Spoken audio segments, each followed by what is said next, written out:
Assalamualaikum warahmatullahi wabarakatuh. Waalaikumsalam warahmatullahi wabarakatuh. Saudaraku kaum muslimin dan muslimat, pada malam hari ini saya Abu Fikri sedang berada di Bengkulu Tengah. Baru usai melaksanakan tugas kepada masyarakat memberikan kajian Isra wal Mi'raj.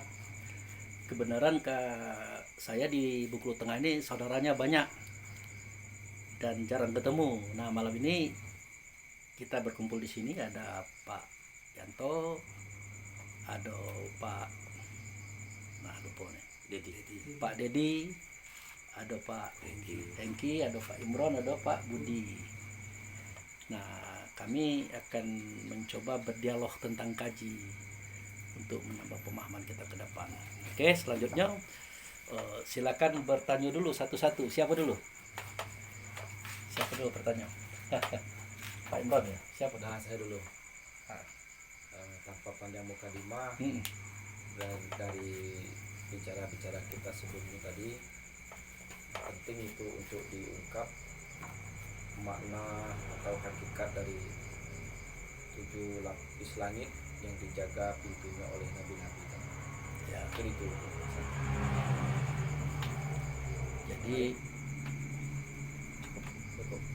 Jadi Pak Imron mempertanyakan paham 7 lapis langit itu dijaga oleh nabi-nabi. Jadi langit yang kita bicarakan itu jangan dulu langit dunia itu. Kita tidak bisa membicarakannya karena barang itu tidak pernah kita lihat juga, dan kita juga tidak pernah ada di situ. Lalu langit yang mana? Nah, sesuatu yang tinggi yang ada di kita, sesuatu yang tinggi yang ada di kita itu adalah cakrawala. Cakrawala apa ya? Cakrawala pemikiran, bersumber dari akal. Jadi cakrawala pemikiran itu bersumber dari akal. Kemudian kenapa dia 7? Karena kajian Islam itu 7 kelas, Pak. 1 syariat, 2 tariqat, 3 hakikat, 4 ma'rifat, 5 etiqat, 6 sifat, 7 zat. Nah, jadi cakrawala pemikiran kita itu di situ. Nah, kita kembali kepada Isra wal Mi'raj. Yang kita tahu kan Nabi Muhammad itu bersama Jibril. Nah, sewaktu Jibril minta buka pintu, kita kan tidak tahu siapa penjaga pintu langit yang pertama itu dikatakan oleh Allah dan Rasul itu Adam, bapak manusia itu. Jadi dia bapak manusia, dialah yang berhak menyambut anaknya datang. Makanya seketika pintu dibuka, Muhammad dipeluk oleh beliau sambil berkata, selamat datang anak yang soleh, nabi yang soleh. Nah, dia riang bertemu dengan anaknya, anak bungsunya itu. Nah, bungsu di sini artinya bungsu dalam kekhalifahan. Kalau Adam itu kan mutlak diberi SK khalifah, khalifah langit, khalifah bumi, khalifah semuanya. Bahkan malaikat aja sujud dengan dia kan. Nah, jadi itulah 7 cakrawala pemikiran. Kita harus menguasai 7 cakrawala pemikiran tadi ya. Tarikat harus kita kuasai kajiannya. Syariat ya, tarikat, hakikat itu dikuasai. Jangan diam aja gitu. Kita kan ngaji itu harus tahu, itu harus. Nah, tapi kan pendakwah kita tidak menyampaikan itu, biarlah dia tidak menyampaikan gitu. Nah, itu pokoknya jangan kita berpatok dengan pendakwa. Pendakwa itu dalam organisasi dia adalah orang yang ditunjuk dan diangkat sebagai pengawal, pengembala, kalau kata Nabi Isa itu, pengembala jamaah. Makanya kalau seperti Pak Budi tadi nangis kita nengoknya, kemana baik Pak Budi ini digembala oleh beliau itu kan, kok bisa begini, apa udah dapat rumput Pak Budi?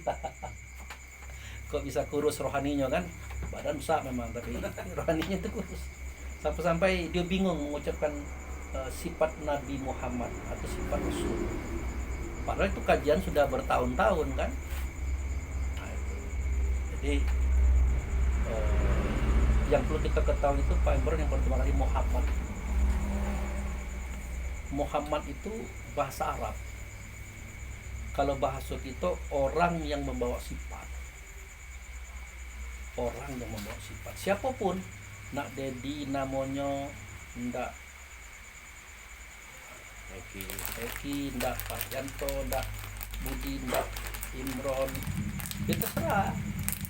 Tapi membawa sifat ndak dia. Kalau membawa sifat Muhammad lah dia. Maka di sini kita selalu dibawa ke Arab situ. Seketika kita dibawa ke Arab, hilang gitu. Hilang tujuan makna kita belajar ini.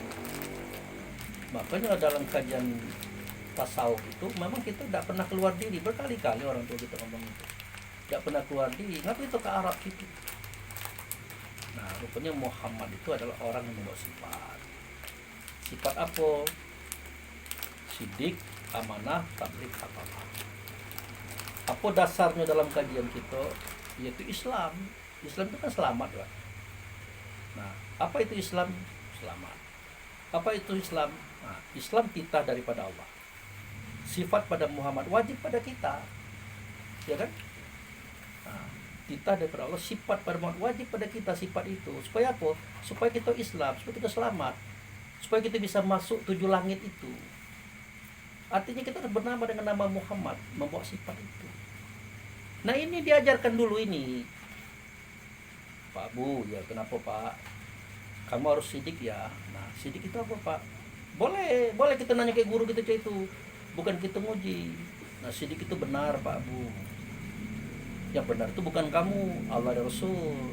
Kalau kamu itu hanya dibenarkan, diperbaiki oleh Allah dan Rasul.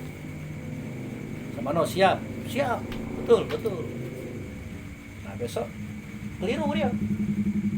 Salah dia, ditegur oleh bininya, marah.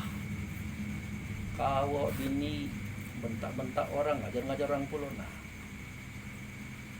keliru lagi, ditegur oleh anaknya. Ya tidak cah itu Pak, tidak cah itu ya. Marah dia. Sudah tuh ada lagi keteledoran di kantor, ditegur ke kawannya, ngamu. Kau tuh staf aku, tahu tidak kau? Nah, berarti kita belum paham. Jadi kendak kita tuh Allah turun datang ke rumah kita, nasihati kita. Nak cerita itu.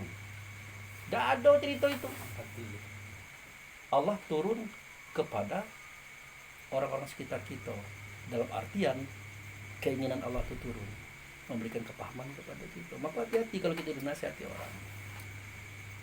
Ketika kita dinasihati istri, anak, ataupun teman, sejatinya itu Allah menasihati kita, memperbaiki, membenarkan kita. Oke? Siap. Terbukti. Sidik dapat. Saya itu. Jadi kalau sampai di DPP Pak Imron ngomong masalah akulah telah diangkat, tapi aku udah difungsikan. Yang di DPP cak tak tahu, yang ikut cak tak tahu juga, akhirnya jadi cerita itu. Sampai gini pengangguran. SK-nya ada. Apa itu? Nah, seorang Abu Fikri tidak suka dengan itu. Walaupun kita dilaporkan. Rupanya di situ ada juru tulis. Sang juru tulisnya mengatakan kita itu pemberontak. Bayangkan. Intelijen. Iya. Akhirnya kita terima kenyataan itu. Kalau dia katakan kita pemberontak, oke. Tapi apa yang saya berontak? Anda tidak konsisten. Nah, lagi-lagi ternyata bukan daerah baik, DPP juga belum sidik gitu kan. Itu kan yang kita kritik itu. Kemudian amanah itu kepercayaan Tuhan. Pendakwah itu adalah kepercayaan Tuhan. Dalam apa? Dalam rangka membina umat dan kaum ini. Tidak mungkinlah Tuhan tuh nak turun ke sini, ke Bengkulu. Tuhan itu memberikan amanah kepada pendakwah supaya mengayomi jamaah ini. Maka pendakwah itu berat Pak Imron, benar itu. Tapi jangan ngomongnya aja berat, pas dari tolong tak boleh. Pas dibantu tak boleh, pas dia salah salah teori, salah metode diarahkan dia tidak mau. Nah, tanggunglah sendiri. Nah, pada saat itu seakan-akan dia sanggup menanggung, padahal itu risikonya berat itu. Kalau mati orang nanti di situ bermasalah, siapa tanggung jawab? Mestinya harus dipahami. Karena kita amanah. Tuhan itu percaya kepada kita membina kaum dan umat. Sama dengan Pak Yanto, Pak Dedi, Pak. Nah, itu. Itu kan Tuhan percaya dengan kita memberikan istri, Tuhan percaya dengan kita memberikan anak. Sebagai sebagai orang dipercaya Tuhan, ya jangan disia-siakan istri, anak, carikan makannya, carikan bajunya, siapkan rumahnya, siapkan masa depannya. Kayak itu yang terjadi. Nah, seketika kita sebagai orang menerima amanah tidak melakukan itu, pengkhianat itu. Pengkhianat Tuhan, bukan lagi pengkhianat bangsa, pengkhianat Tuhan, pengkhianat bangsa jauh parah. Pengkhianat Tuhan. Nah, itu. Jadi kalau kita belum bisa melaksanakan amanah Tuhan terhadap apa yang diamanahkan, itu belum dapat amanah. Nah, kemudian yang ketiga, tabligh, menyampaikan. Sampaikanlah suara Allah, kata Allah, perbuatan Allah kepada kaum dan umat yang dibina ini, sampaikan. Nah, tapi suara Allah nian gitu nah, jangan suara hawa nafsu gitu nah. Kata Allah nian, makanya kalau kita tidak bisa menyuarakan suara Allah, tidak bisa mengatakan kata Allah, boleh tengok catatan, ngepek boleh. Tuhan tidak pernah melarang kita nengok catatan. Yang melarang kita nengok catatan tuh guru. Waktu ujian kan tidak boleh nengok catatan. Pak Yanto pernah nengok catatan dulu. Guru cuman yang melarang kita nengok catatan kalau lagi ujian kan. Kalau Tuhan itu sedang diuji pun kita boleh nengok catatan. Ini sedang ujian disuruh nengok catatan, kita tidak, kita pun tidak bisa menjelaskannya gitu nah. Artinya dikuasai kita Quran itu, dikuasai hadis, dikuasai buku-buku, dikuasai pandangan orang banyak, supaya kita lempeng menyampaikan. Jangan diartikan, wah itu bukan kaji kita. Tidak cek itu bahasanya. Tak satu pun manusia di dunia ini semua pengetahuannya dari Tuhan segala. Kecuali kalau Tuhan itu ada dua. Kan Tuhan di Esa. Nah, di situ kelemahan kita. Mestinya kita harus akui, bantu Imron aku nih. Aku nih susah baca catatan, ngaku aja. Apa itu? Ya ngomong lah, kenapa? Oh, waktu profesor bawa kawan balik, datang lagi. Jadi inilah gimana kata pembuka lah kerumuk sini calon selanjutnya. Itu berkali-kali diulang kan. Jadi belum bisa tabligh, belum bisa.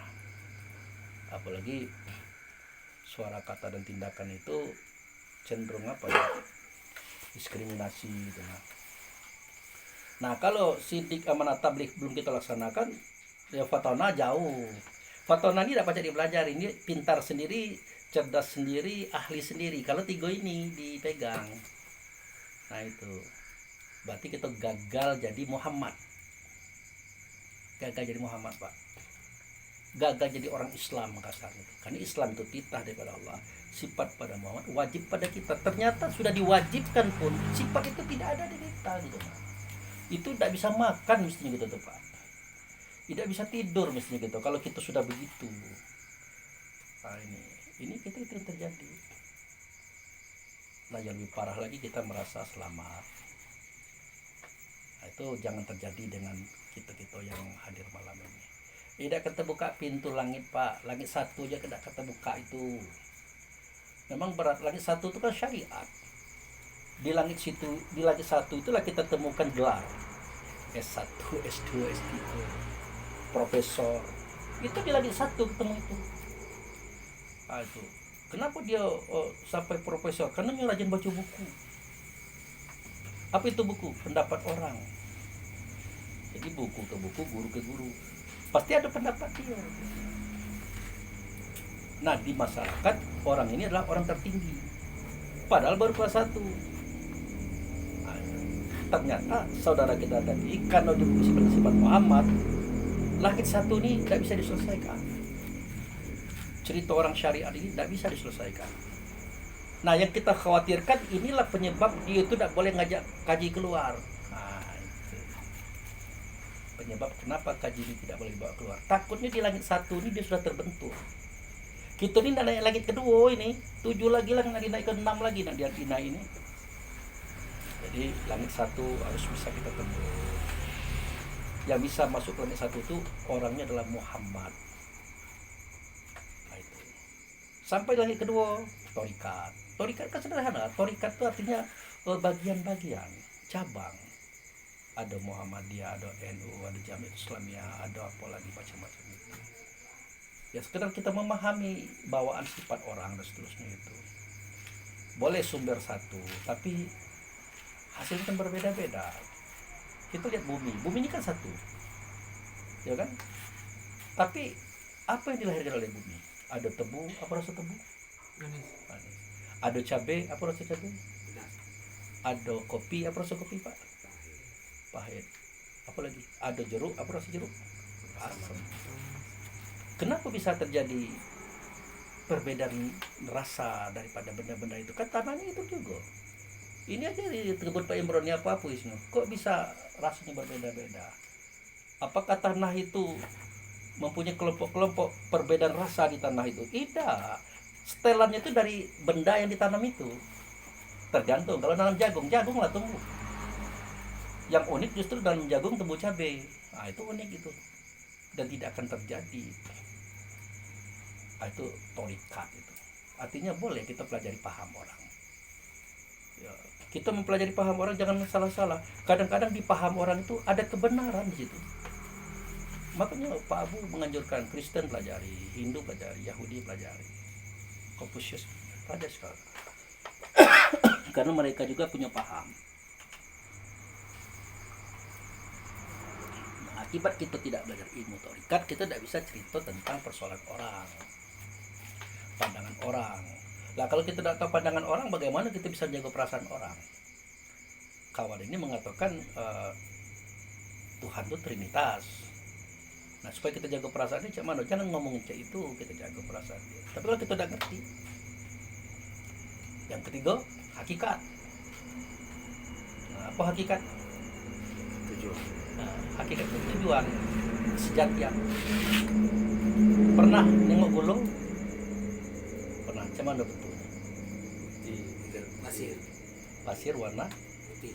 putih. Benar Pak Dedi? Benar. Benar Pak ya? Tidak.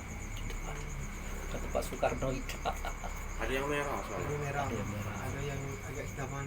Tapi kalau Pak Soekarno mengatakan dia merah, berarti sekelas juga tuh Pak. Nah, coba Pak Guru dia tulis. Pak Imron pernah nengok gulu? Wadah gulo yang ditengok tuh. Kalau gulonya asli tidak ada. Nah, Cuma bisa Rasanya dirasa. yang beda. itu. Yang tidak bisa ditengok itu rasanya. Jadi yang kita tengok itu bukan gulu. Itu adalah wujudnya. Nah, kalau gulo itu dapat jadi tengok, dapat jadi dengar, tapi bisa dirasa. Kalau di gulonya aja kita tidak paham, bagaimana Tuhan? Rasa manis itulah gula. Ya. Tak pernah nengok gulo. Itu baru benar itu.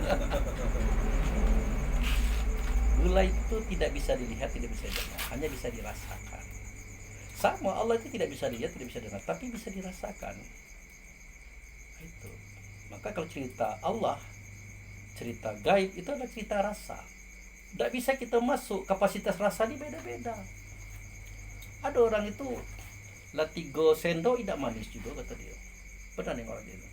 Lah banyak apa gula tuh tidak manis ke saya. Jadi berapa 5 baru nah, berarti kapasitas rasa dia itu beda dengan gitu. Nah, di tingkat itu pun tidak bisa memaksakan kehendak gitu. Nah, itu hakikat. Bagaimana realisasinya Pak Abu? Nah, dalam kehidupan yang berkumpul depan saya ini mau ngomong ini kalau bahasa uang Palembang tuh bangke-bangke galau. Tahu bangke? Bangkai. Mayat. Nah, jadi saya ini berbicara bukan dengan bangkai-bangkai, tapi dengan isi bangkai itu. Tapi jangan diremehkan bangkai-bangkai ini. Kalau bangkai-bangkai ini tidak ada, pacak juga saya panggil Pak Dedi. Tidak pacak saya ngadap beliau. Jadi syariat dengan hakikat itu saling ketergantungan. Makanya kalau kita bersyariat tidak berhakikat, hampa kerja kita tuh. Bersyariat tidak berhakikat, hampa. Berhakikat tanpa syariat batal. Sama kita nanam padi, karena Pak Imron ini petani, kawan nanam kulitnya baik. Tidak kan ada buahnya. Ada tak Pak Imron? Tidak ada. Kata orang pintar, jangan kulitnya Pak Imron, isinya tuh tanam. Tumbuh tak Pak Imron? Tidak juga. Tidak juga. Rupanya isi dengan kulit tanam baru tumbuh.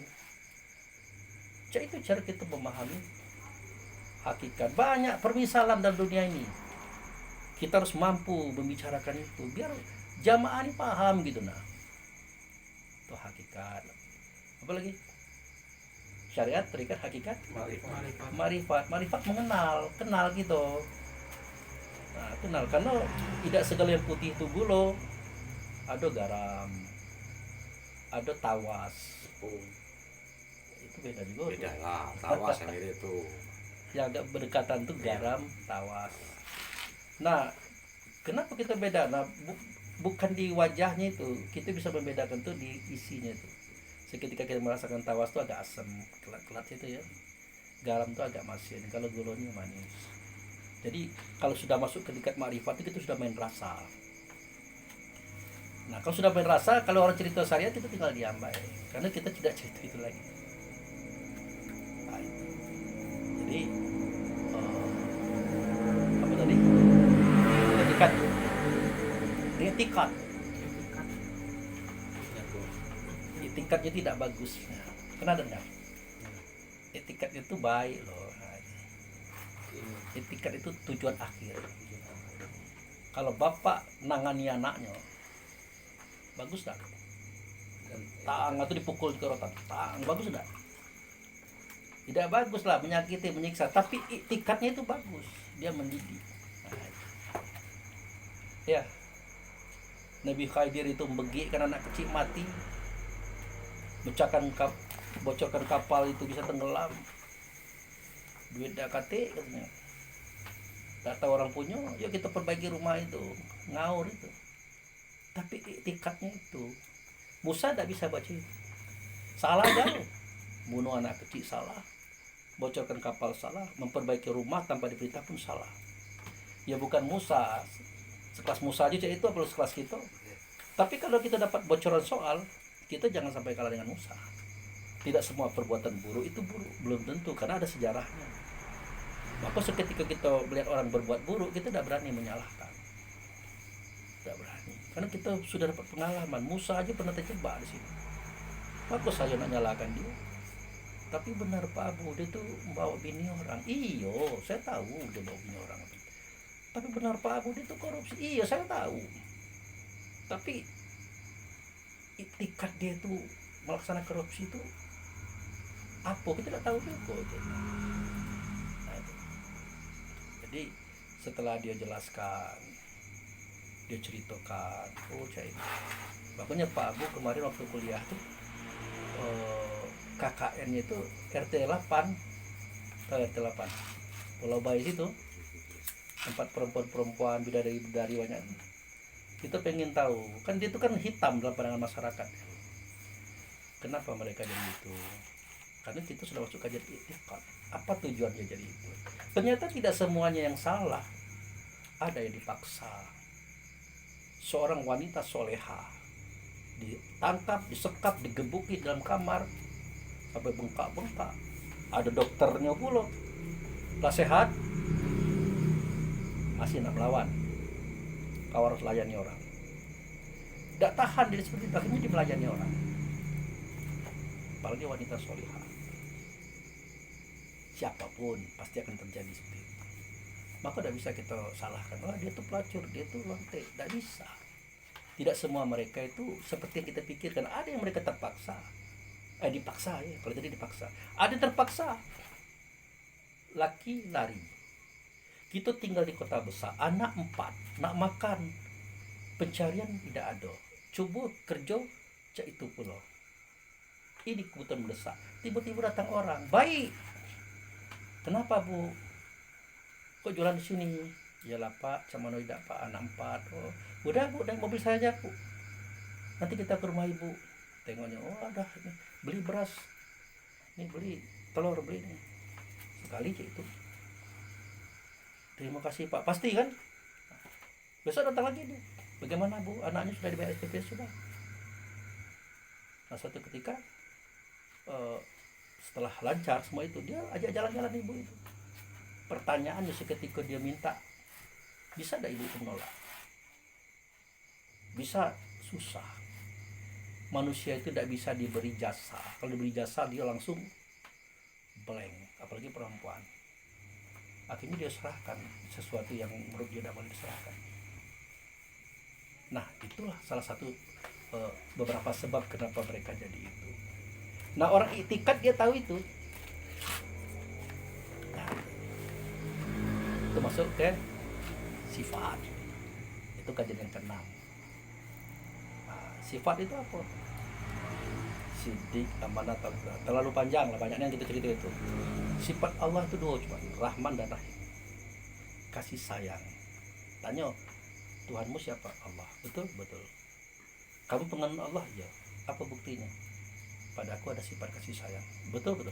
Nah aku tengok dulu, cak mana kamu ngasih, cak mana kamu nyayang. Betul dia. Walaupun dikit, kalau ada orang minta dikasih. Walaupun orang itu menyakitkan, tetap disayangnya. Masuk sifat ini.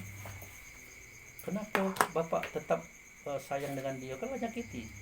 Gini Pak Ustadz, berdakwah itu kan ada 3 tingkatnya. Wa tawassul bil haq, wa tawassul bis sabri, wa tawassul bil marhamah. Tausiah saudaramu dengan kebenaran, tausiah saudaramu dengan kesabaran. Terakhir, tausiah saudaramu dengan kasih sayang. Tidak ada marah-marah, tidak ada benci-bencian. Itulah kenapa saya tahan menghadapi beliau ini. Nah, gitu. Itu sifat. Nah kalau zat bagaimana? Tidak ada suara Allah, tidak ada kata Allah, tidak ada perbedaan Allah. Nyata dia orang itu. Makanya dia itu dikata orang Tuhan. Pernah dengar Tuhan? Kata Tuhan pernah dengar? Tuhan. Pernah? Pernah Pak Ibrahim? Pernah kalau? Allah dengan Tuhan sama enggak? Baik. Beda. Pak Dedi. Allah dengan Tuhan sama enggak? Ayo. Oke lah, abstain. Apa abstain?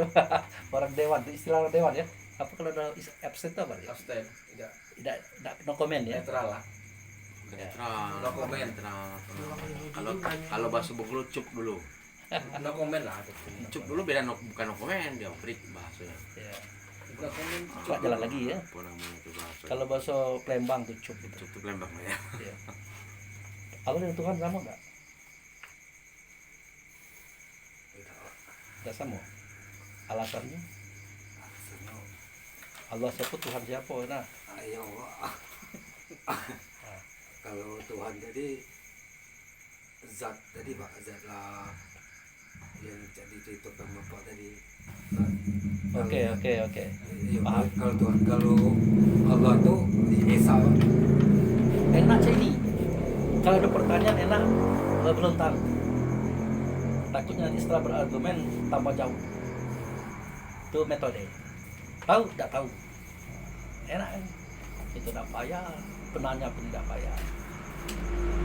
Pak Imron, Belum tahu.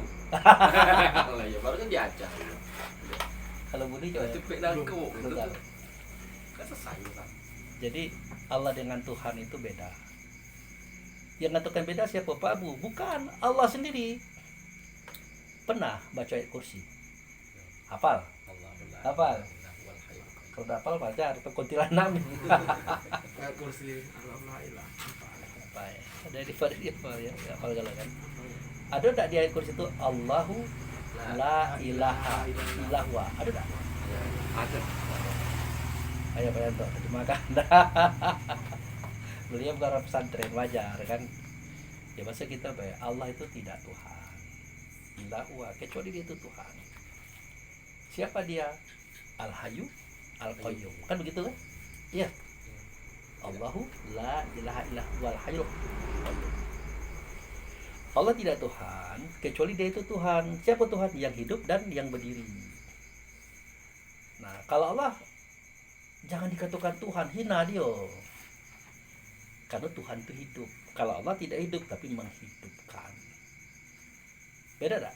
Yang hidup dengan menghidupkan beda tak? Mana tinggi yang menghidupkan dengan yang dihidupkan? Yang menghidupkan. Jadi Allah tuh yang menghidupkan, yang dihidupkan tuh Tuhan. Maka Allah yang dikatakan Tuhan, hinalah dia dikatakan. Oh, Allah itu Tuhan, wah hina dia, masa dia dihidupkan? Berarti ada lagi di atas dia gitu nah. Ya. Nah, Allah itu mendirikan. Kalau Tuhan itu yang didirikan, Allah mendirikan. Allah tidak Tuhan kecuali dia itu. Nah, itu. Siapa dia? Yang hidup dan yang berdiri. Kalau Allah tidak hidup tapi menghidupkan. Kalau Allah tidak berdiri tapi mendirikan. Nah, Jadi orang-orang yang menyuarakan suara Allah, kata Allah, berbuat dengan perbuatan Allah, itulah Tuhan. Ini Tuhan nggak loh ini? Ngeri kan? Takut? Jangan takut.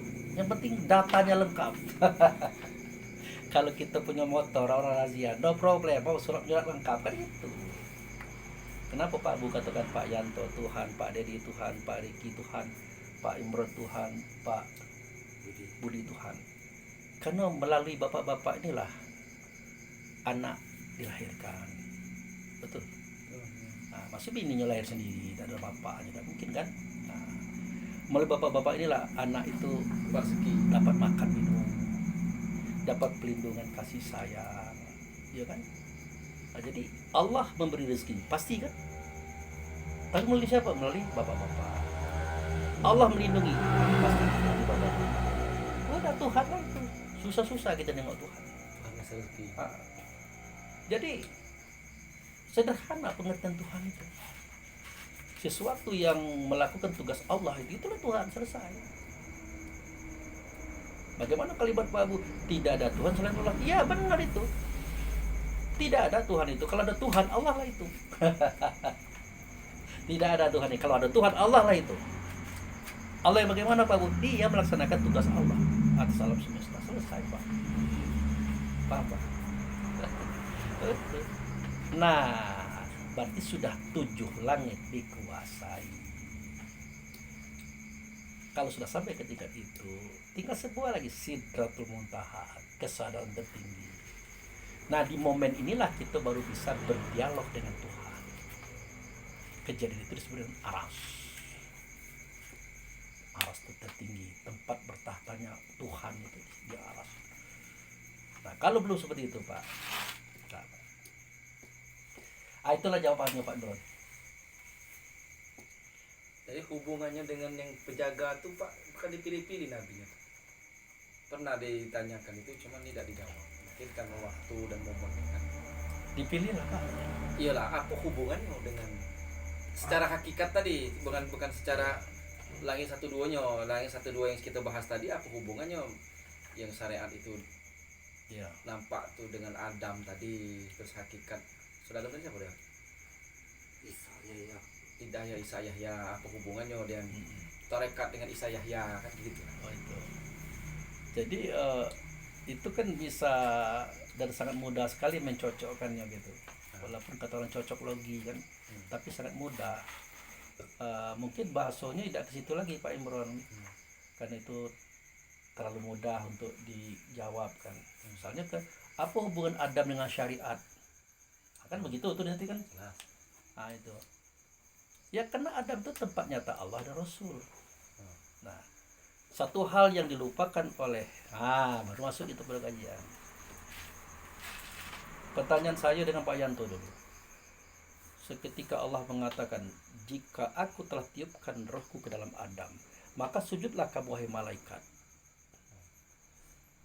Maka malaikat pun sujud. Ada enggak itu? Ada. Salah enggak Allah nyuruh malaikat sujud pada Adam? Tidak mungkin Allah salah. Tidak mungkin Allah salah. Gitu saja. Pernahkah kita bayangkan ternyata yang ada dalam dada hamba ciptaan Adam. hanya Adam, tidak ada pada yang lain. Karena Allah tidak pernah dua Pak. Nah itu nanti di kajian berikutnya nanti. Gimana Pak? Coba saya ulangi Pak. Yang ada pada yang ada tadi Pak. Pak Imron tadi kan nanya, adakah hubungan antara langit satu ya syariat tadi dengan Adam? Adalah. Adam itu adalah tempat nyatanya Allah dan Rasul. Nah, ini terbukti ada ayatnya, ada sejarahnya, dan ada data-data komplit. Terbukti apa? Terbukti Allah tidak nyata makin nyata pada Rasul, Rasul tidak nyata makin nyata pada ciptaannya bernama Adam. Tidak ada duanya. Agak nekan Pak ngomong, tidak ada duanya. Ini sudah masuk pada oleh-oleh nih. Tidak ada duanya. Tidak ada dua. Tentu akan ditanyakan bagaimana dengan Muhammad Nabi yang selama ini. Akan begitu itu. Jadi Pak Bu ceritakan dulu. Nah, kelar dulu, tengok durasi. 34. Kata Allah, Aku ini bendahara tersembunyi. Aku ingin dikenal. Maka aku jadikan makhluk. Rupanya malaikat itu, jin itu selama ini di dalam surga itu, dia hanya mampu mendengarkan suara Allah. Tidak pernah melihat wujud Allah, tidak pernah. Suaranya aja. Karena hati mereka bersih. Iblis dulu belum iblis kan namanya kan, Azal bin Janu nama dia itu. Hatinya bersih, malaikatnya hatinya bersih. Jadi kalau dia ingin mendengarkan suara Allah itu gampang. Cak suara kita ini terdengar, nyaring, karena hati mereka bersih. Tapi Allah tahu mereka ini tidak cukup dengan suara. Dia pengen melihat, pengen ngadap, dan pengen megang-megang. Oleh karena itu aku jadikanlah makhluk. Melalui makhluk ini maka mereka mengenalku. Maka aku jadikanlah makhluk itu dengan tanganku sendiri tanpa malaikat, tanpa ayah bunda. Kalau ini sudah sukses aku buat dan aku sudah ada di dalamnya, maka semua kaum sujud kepada Adam. Akhirnya sudah sukses, sudah dibuat, masa masuklah dia ke dalam Adam. Sudah sujudlah. Faktanya ada, datanya ada, ayatnya ada, semua agama mengakui dan tidak ada duanya. Nah,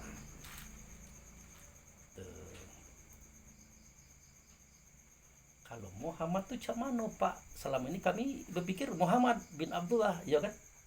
Ya kan? Nah, mari kita buktikan kebenaran itu.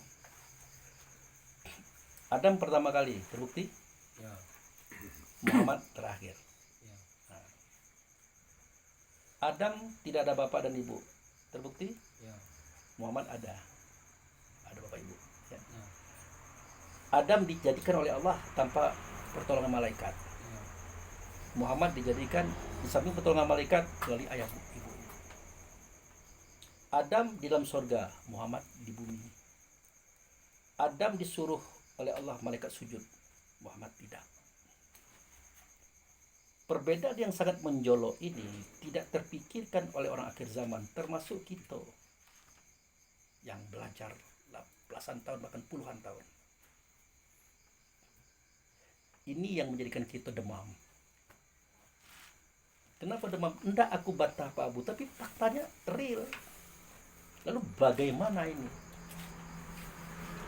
Siapa dalam dada Adam? Jelas. Ada kalimatnya, jika aku sudah berada di dalamnya, sujudlah kamu kepadanya.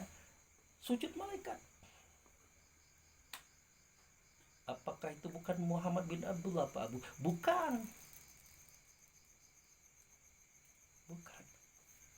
Kata Bapak, begitu Pak Abu. Qurannya dulu. Karena kata Allah, kata Rasul yang nyata pada Nabi Muhammad itu di Quran, bukan di orang. Kan mulai apa yang dikatakan idealis itu muncul. Nah, di antara anak-anak yang dihadapi oleh Pak Abu, ada yang menolak, ada yang menerima, ada yang pusing. Kenapa? Kalau dia kuat dia tidak akan menolak, iya juga. Kalau dia ragu-ragu dia pusing. Kalau dia tidak mau bermasalah dia menolak. Tapi secerdas-cerdas orang dia harus jujur, dia harus ikhlas, dia harus mengiyakan. Kalau memang datanya ada, faktanya ada, masuk kita menganut cerita dongeng ketimbang fakta dan data. Nah, kalau orang tidak suka dengan Pak Abu pasti mengatakan, wah Pak Abu lagi bercuci otak. Bukan cuci otak, nyeritakan itu. Nah, kitab tuh diceritakan. Aduh di situ isi.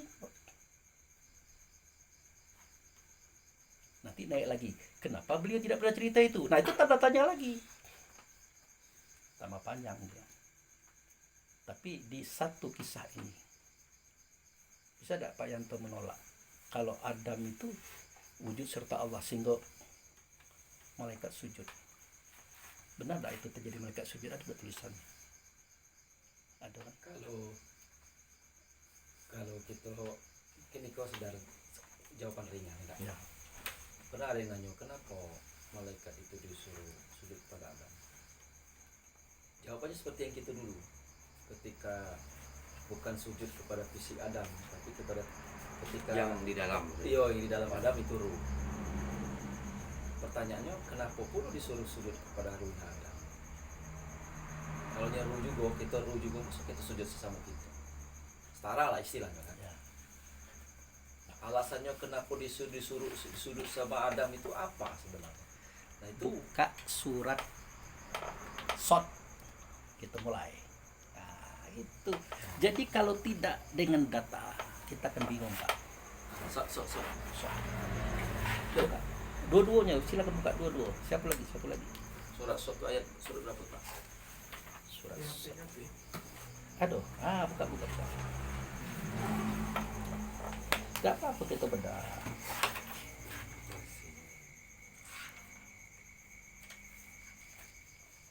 Surat Sot itu surat nomor 38 ayat 65 sampai 88.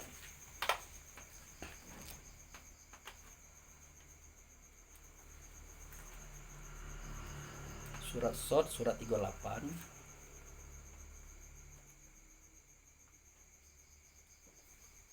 karena beberapa saudara kita ada yang demam 5 hari, ada yang seminggu. Apa ini? Setelah dia berdialog dengan Pak Abu, Demam. iya, Armen itu yang tahu Armen adik Pak Abu sakit 4 hari. Saya kata udah boleh sakit, kita harus kuat. Lah kami dengan Pak Apis betul. Saya ke Pak Zul, Mm-mm.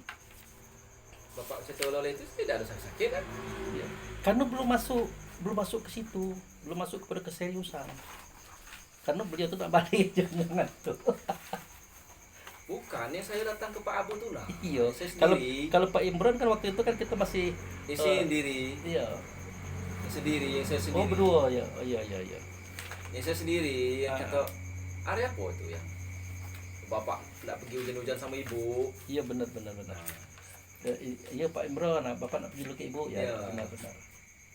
Nah, berarti Pak Imron termasuk yang kuatnya gitu. Jangankan Armen, Pak Imam Majo Suprayogo sampai sekarang masih sakit. Sakit. Mm-mm. Itu Itu yang kemarin lip dado. Kan lip Bukan kemarin Pak Imam tuh kapan Pak Abu dia? Bapak share 10 video tentang Adam itu. 10 video. Tak baca bunyi dia. Bukan di teleponnya Pak Abu. Hah? Itu untuk saat ini ayah tidak komen. Nah, coba sudah dapat Pak Dedi? Sudah. Ya. Sudah dapat Pak Ayat Indi? berapa tadi? Ayat 65 Sot. Dibaca terjemahannya. Pak Imran dapat kitabnya. Ada di sini. Coba baca Pak Imran. Ayat 65 kan? Ya. Bismillahirrahmanirrahim. Katakanlah sesungguhnya aku ini hanya seorang pemberi peringatan dan sekali tidak ada Tuhan yang berhak disembah selain Allah yang Maha Esa dan Maha Menghalalkan. Oke. Itu ayat 65. Stop. Kul itu artinya katakan. Ya. Allah dan Rasul yang berkata melalui Jibril. Kita lupakan Adam dulu ya. Ya. Kul, katakan hai Muhammad Nabi bin Abdullah yang orang Arab, katakan. Inama ana munzirun. Sesungguhnya aku ini, kalau inna itu tidak main-main, sesungguhnya aku ini tukang apa di situ? Munzirun itu apa artinya? Sesungguhnya aku hanya seorang pemberi peringatan. Nah, catat itu, jangan ditambah-tambah.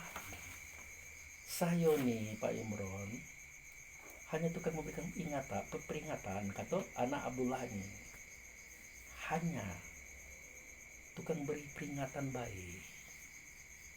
Kata siapa? Kata Nabi Muhammad anak Abdullah orang Arab. Lupakan dulu status di selama ini yang kita buat. Ayat 66. Ayat 66. Tuhan langit dan bumi dan apa yang ada di antara keduanya yang Maha Pengasih lagi Maha Pengampun. Nah, jadi Muhammad ini bercerita dengan kaumnya tentang Rabbus samawati wal ardi. Raja langit, raja bumi, pencipta langit, pencipta bumi. Muhammad ini bercerita. Jangan kita katakan dia pencipta langit dan bumi. Dia ini bercerita kepada orang lain tentang Raja Langit, Raja Bumi, Tuhan Langit, Tuhan Bumi. Yang Maha Perkasa lagi Maha Pengampun. Jadi Muhammad ini lagi bercerita ini. Ya, Terus, katakanlah berita itu adalah berita yang benar, nah, berita yang besar. yang besar, yang besar. Nah, Muhammad, anak Abdullah, orang Arab, kata Jibril. Kecekkan ketoboy ini berita yang besar. Semestinya kita tanya berita besarnya yang cak mano. Cerita tentang Tuhan itu ada berita yang besar.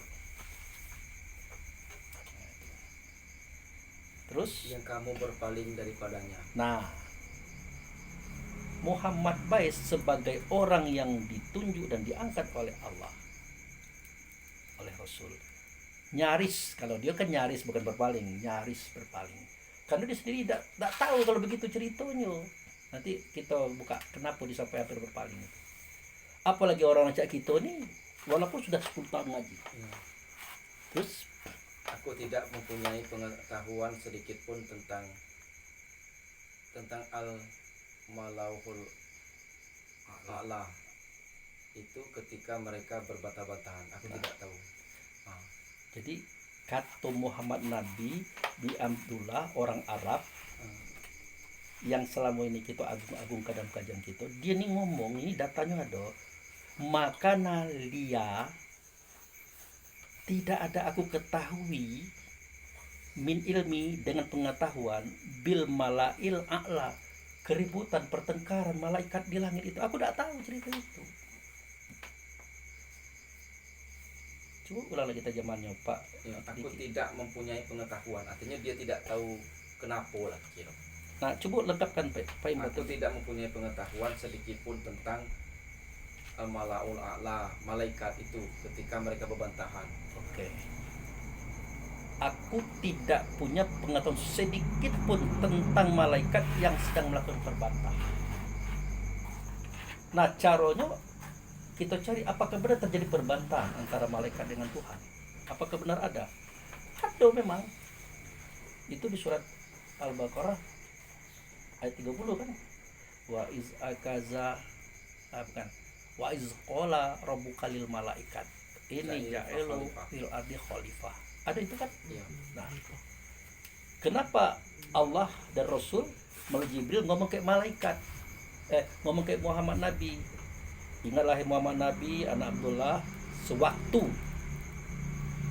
Tuhanmu berkata kepada malaikat. Kata Allah, kata Rasul, via Jibril, hei Muhammad Nabi, hei anak Abdullah, hei orang diagung-agungkan oleh anak JM, kata itu kan biar gak perang nih. Seketika Tuhanmu berkata kepada malaikat, aku tidak menjadikan khalifah di muka bumi. Coba renungkan elok, siapakah Muhammad SAW? Berarti dia tahu tapi dia lupa. Kapan dia tahu? Benarlah cerita itu. Dia dapat wahyu yang pertama itu, dia dipeluk oleh malaikat Jibril sampai 3 kali, itu sudah benar nian. Ternyata waktu itu mentransfer semua awal dan akhir, zahir dan batin. Cuman masih acak cerita itu. Nah, sebuah turun baru dia ingat. Oh iya. Makanya ada kalimat, dan ingatlah wahai Muhammad Nabi bin Abdullah, seketika Tuhan berkata kepada malaikat, aku nak menjadikan di muka bumi itu khalifah. Itu Allah langsung ngomong itu. Apa kata malaikat? Ataja'alu fiha ma yusidu fiha wa yasfiqud dima wa nahnu nusabbihu bihamdika wa nuqaddisu lak. Ada itu. Ada kan? Berarti terjadi pertengkaran kan? Muhammad Nabi bin Abdullah tidak tahu cerita itu. Apa maksud Pak Abu menekankan di situ? Pak Abu menekankan di situ, kita larikan kepada pemahaman yang lama. Kalau dia dijadikan 8.000 tahun sebelum Adam. Ya. Itu maksud Pak Abu. Pernah dengar itu? Ya. Kalau dia dijadikan 8.000 tahun sebelum Adam, mungkinkah kalimat ini keluar? Mungkinkah Pak Yanto? Kalimat ini keluar kalau dia lahir 8.000 tahun sebelum Adam. Mungkin tidak kalimat ini keluar? Tidak. Tidak. Lalu kenapa ada cerita itu? mana yang lebih absah cerita yang diceritakan orang dengan ini? Mana yang lebih absah? Ini. Maaf betul ini bukan Pak Abu cuci otak, ini kan kita mengajak kepada fakta. Kalau cuci otak tuh metode, ini bukan metode, ini loh bukan. Berarti gugur satu cerita yang diceritakan oleh. Dari sini nanti kita akan tahu Muhammad Nabi ini sebenarnya siapa gitu. Apakah benar seperti yang diceritakan selama ini atau bagaimana? Di sini sudah mulai nampak ternyata dia tidak seperti yang kita ceritakan. Pertama kali dia tidak tahu persoalan ini gitu nah. Tidak tahu. Tidak mungkin ini dibuat-buat kan. Berarti 8.000 tahun sebelum ada bagaimana Pak Abu? Tidak ada. Berdasarkan ayat ini, nah kan enak. Tidak ada itu berdasarkan ayat ini. Kalau itu ada berarti itu yang salah. Pertanyaannya mungkinkah ini salah dibanding cerita yang tidak ada dasar daripada kita? Tidak mungkin kan? Oke lanjut. Jangan dulu dibuka itu. Silakan minum kopi. Ya agak ini juga kok, agak kemana ya? Bisa demam 4 hari 4 malam itu.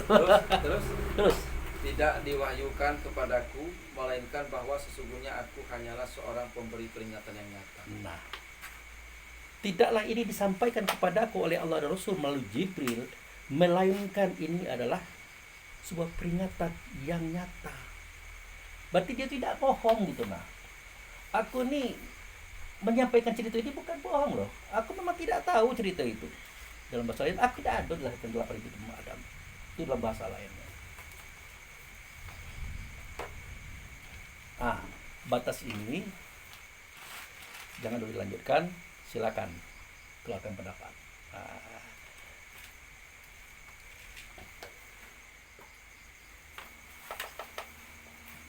Ayo. Pak, yang diciptakan 80.000 tahun sebelum Adam tuh Pak, itu tuh dasarnya ini Pak, dari hadis atau ini atau Al-Quran? Kita tidak menyebut nama orang kan, kita kan harus menjaga. Kalau istilah Pak Abu itu beliau itu adalah guru Pak Abu yang menjadikan Pak Abu seperti itu beliau, yaitu orang tua Pak Abu, saudara, sahabat. Jasa beliau itu banyak. Tapi apapun alasannya, kita harus lebih berpihak pada Allah dan Rasul ketimbang yang lain. Nah, yang mengatakan itu beliau.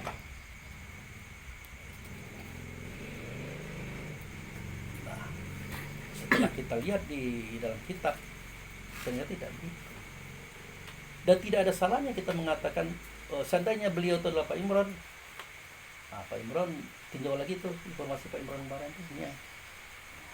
Dan Pak Imran tidak mungkin dari sini dong. Dia kan sudah punya sifat sudi amatan di tanah. Dan dia harus jujur. Harus jujur. Nah, kalau Pak Abu punya metode udah 600 sampai 700 video. Ya karena kita belum ketemu kajian ini. Apa metodenya? Bikinlah metode itu ada kajian kelas 1, kelas 2, kelas 3, kelas 4, kelas 5, kelas 6. Nah, ini kajian kelas 7. Jadi kelas 1 sampai kelas 6 itu adalah metode untuk mengukuhkan kejiwaan spiritual. Tapi di 7 apa adanya. Iya, tidak. Jadi itu Pak. Jadi yang mengatakan itu adalah beliau. Kalau berpandangan Pak Abu cerita itu tidak kuat, bukan tidak ada, tidak kuat. Tidak kuat, berarti cuma tidak kuat. Kuat. Dasar tadi berarti. Ya, jangan dikatakan tidak ada. Memang ada di cerita itu kan, tapi tidak kuat. Kalau tidak kuat tidak bisa dipegang. Kalau dipegang bahaya gitu. Kalau kita berpegang kepada sesuatu yang tidak kuat, kita akan patah atau jatuh. Oke, lanjut surat tadi.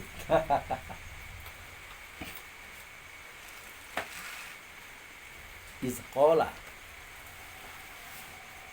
71. Satu ya.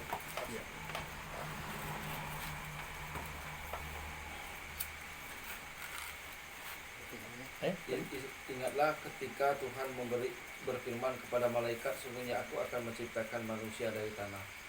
Oke, lanjut. Maka apabila telah kesempurnaan terjadi, kutiupkan kepadanya ruh, artinya manusia itu tadi, maka hendaklah kamu bersyukur atau bersujud padanya.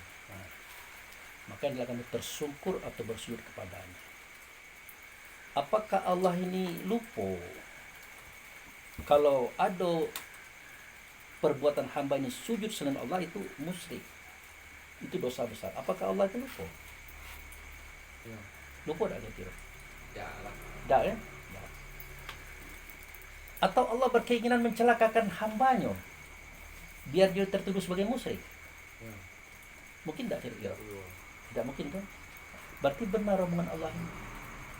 Ya, jadi faiza sawaituhu, seketika aku sempurnakan ciptaanku ini, wa nafaktu fihi miruhi, aku tiupkan rohku ke dalamnya. Dalam bahasa lainnya, aku masuk ke dalamnya. Nah, kalau aku lah masuk ke dalamnya, sujud ya kamu gala-galonya. Kata-kata ini sampai kepada malaikat. Tersungkurlah kamu dan sujud kepada dia. Betul begitu kalimatnya. Nah, lanjut. Lalu para malaikat itu bersujud semuanya kecuali iblis. Ia menyombongkan diri dan ia termasuk golongan yang kafir. Oke. Betul malaikat sujud kepadanya? Betul. Apakah malaikat tidak ngerti tentang syirik? Ngerti. Menurut malaikat ini tidak salah, ini tidak syirik. Kenapa? Karena Allah dan Rasul sudah berada dalam Adam, maka dia sujud. Tidak ragu, yang malaikatnya tidak ragu. Tidak ragu. Berarti Allah nyata di Rasul, Rasul nyata di tubuh Adam. Real? Jadi, Tidak akan ada duanya ini. Tidak mungkin dua. Kalau dua apa namanya? Apakah Pak Abu ada rencana untuk merubah cara pikir kita dulu? Bukan merubah, mengingatkan cerita baru ini seperti ini loh. Tentang kita nak berubah, tidak kembali kayak kita lagi. Terserah Pak Yanto, terserah Pak Dedi, terserah Pak Rizky, terserah Pak Yanto. Ini datanya. Kalau Pak Abu cepat. Oh, kalau begitu tidak begitu dong yang dulu. Ini yang benar. Nah, gitu. Apakah yang dulu salah? Tidak juga, tapi tidak sama dengan ini. Nah, ini. Kan kita tidak boleh nyalakan orang. Tidak sama dengan ini. Apakah yang salah? Tidak. Cuma tidak sama dengan ini. Ini lebih akurat. Gitu. Terus qala, nah ini baru diuji mental. Allah berfirman, wahai iblis, apakah yang menghalangi kamu sujud kepada yang telah aku ciptakan dengan kekuasaanku? Apakah kamu menghindari atau kamu merasa termasuk golongan yang lebih tinggi? Oke, saudara-saudaraku, sudah 1 jam durasi, kita tutup di video pertama. Nanti kita sambung pada video kedua.